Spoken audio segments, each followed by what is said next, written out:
So, in exploring my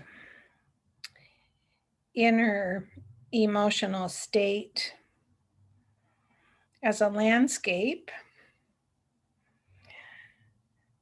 it's a very intuitive process, not at all literal, and half the half the fun, so to speak, is just kind of seeing what arrives and learning from that. So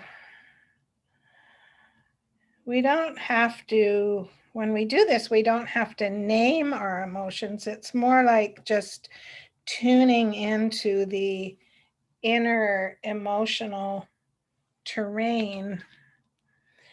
And right now I'm sensing this kind of, it's kind of a pool, sort of in the foreground here.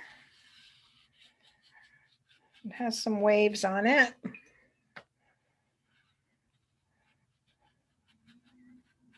Definitely watery. And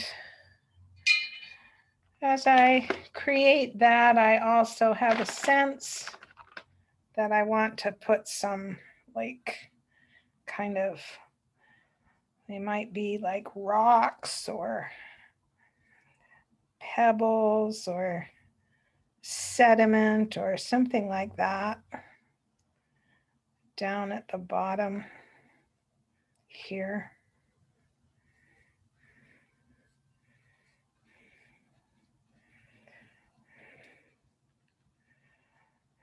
Mm-hmm.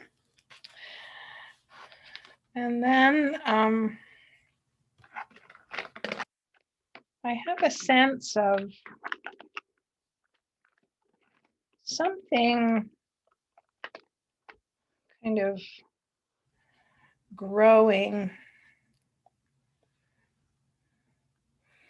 either from this pool or perhaps a little behind it. Some kind of plant or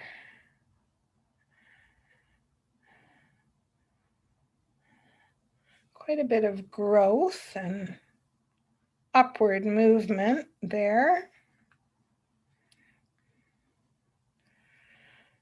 And it feels good to do this, so I just stay with this part until I feel complete with it. My desire to make sense of it or to name it, what emotion is it? I just kind of hold on to that and don't really go there just yet. And I'm using watercolor crayons, so I can add the water and get more of a flow to the pigment, which feels pretty good.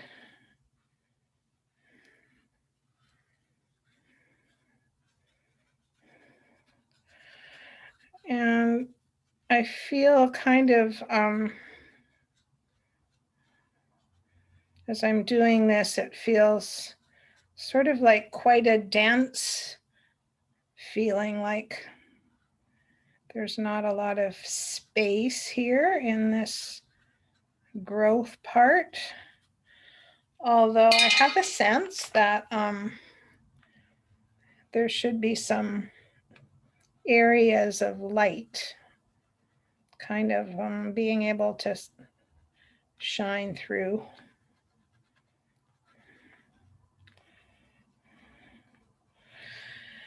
And the next thing I'm thinking, or kind of more feeling, is this these sort of jagged, they might kind of in the natural world feel like mountains, jagged mountain peaks that are definitely in the background,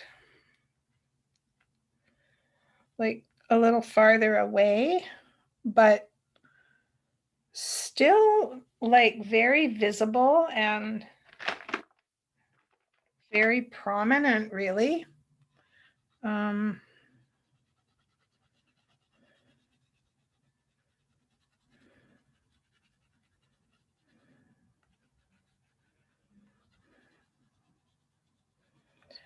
And because they're kind of jagged and prominent, there's a little something that happens in me that feels curious about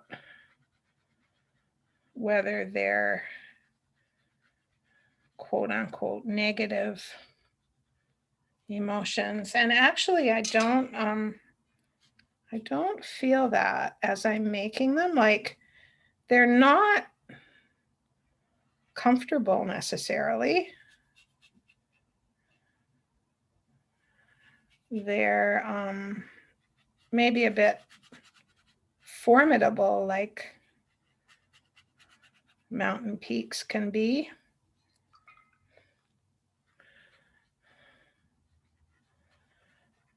But there is a sense too of sort of almost like a little bit of reassurance or something like that with them. And I'm enjoying this kind of purple and brown color mixture.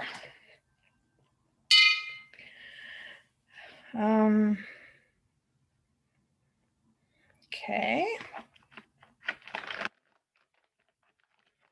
So this, when you explore your emotions as a landscape, it doesn't have to look like a landscape, although this one kind of does.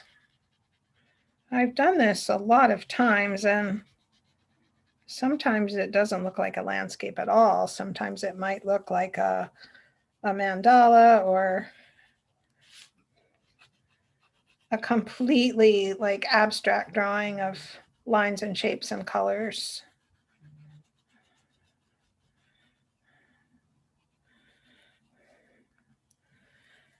This part, I think, feels a little desert-like. I think that's why I'm choosing this kind of yellow ochre color. Smooth it out a bit with some water.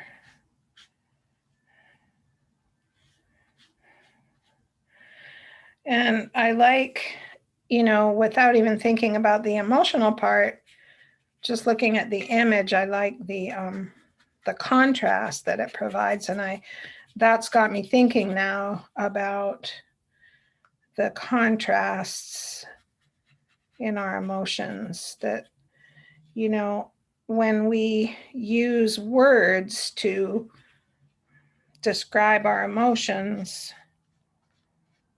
someone asks us how we're feeling, we might sort of come up with one word, like I'm feeling good, I'm feeling happy, I'm feeling angry, I'm feeling sad. We lose something in describing our emotions that way because they become oversimplified, I think. And they don't, when we just sort of label them, we don't, we lose the subtlety and the complexity of what's really going on in our emotional being. And in my expressive arts work, a lot of times the words will come after the image, and usually the words that come after the image are much more descriptive and kind of alive, perhaps, than if I just told you how I was feeling. And not only are the words more descriptive and alive, but I get a much better sense of what my inner emotional life is actually like right now when I make an image. So there's a little bit more, I think, to be done, but this foreground part feels like dry, big boulders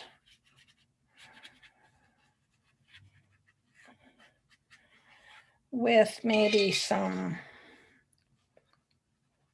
little spurts of growth here and there. Yeah, so we'll see where this goes, and thanks for witnessing.